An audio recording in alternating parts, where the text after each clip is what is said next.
Nesse vídeo a gente vai prova do terceiro caso de congruência, que é o lado, lado, lado. Perceba que na tela a gente tem dois triângulos, o A1, B1, C1 e o triângulo ABC. E perceba que as marcações que eu fiz nos lados do triângulo ABC, um lado com um traço, um lado com dois traços, um lado com três traços, são idênticas às marcações que eu fiz nos lados do triângulo A1, B1, C1. Isso é justamente para caracterizar que os três lados de um triângulo são ordenadamente congruentes aos do outro, que são justamente as hipóteses do nosso teorema. E o que a gente quer mostrar é que esses dois triângulos são congruentes. Uma construção inicial, a gente vai traçar a semirreta PX1, de modo que o ângulo X1BC, que eu estou indicando aqui de verde, seja congruente ao ângulo A1B1C1. A seguir, a gente vai tomar um ponto X sobre essa semirreta, de modo que o XB seja congruente ao A1B1. E indicar isso marcando com um traço, como está no lado A1B1.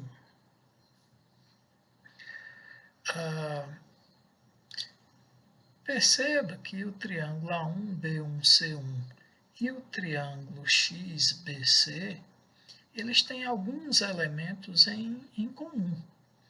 Eles têm um lado marcado com um traço, outro lado marcado com três traços, e o ângulo formado por eles é o ângulo verde. Então, isso caracteriza que esses dois triângulos são congruentes pelo caso lado, ângulo, lado. E, por consequência, a gente pode tirar que o terceiro lado de um, o XC, vai ser congruente ao terceiro lado do outro, o A1C1. Por isso que eu estou marcando o lado XC de verde com dois traços.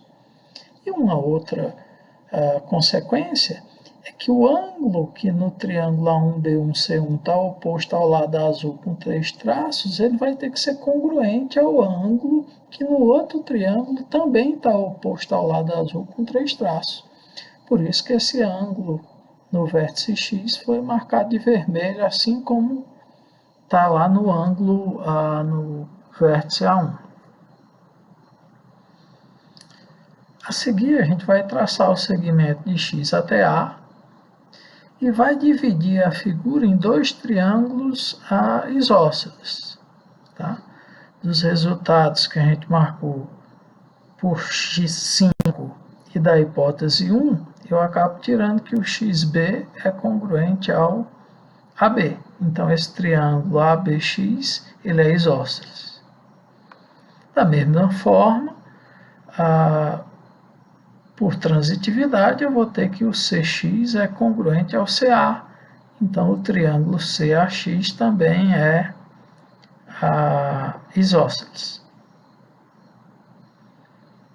Usando o teorema do triângulo isósceles nesses dois triângulos, o ABX e o ACX, aqui está D, mas deveria ser X, respectivamente, a gente vai concluir que os ângulos da base desses triângulos vão ser congruentes, que no caso aqui da figura eu estou indicando por azul, esses ângulos azuis, e no outro triângulo esses ângulos laranjas, que são os resultados que a gente está indicando aqui por 11 e 12.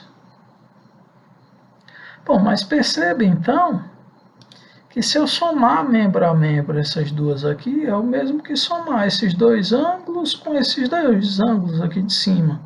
Então, esse ângulo BAC, ele vai ser congruente ao ângulo BXC.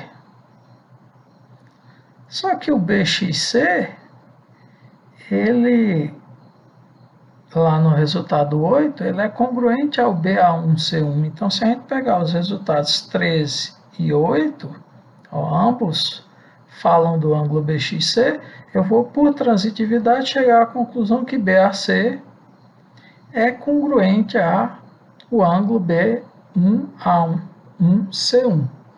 E aí por isso que eu marquei esse ângulo aqui de cima de vermelho, como estava lá no B1A1C1.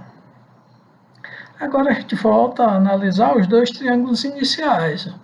Eles vão ter um lado marcado com um traço, um ângulo vermelho e um lado marcado com dois traços. Então isso permite, pelo caso lado, ângulo, lado, garantir que esses dois triângulos são congruentes, que é justamente a tese, o resultado que a gente queria obter nesse teorema.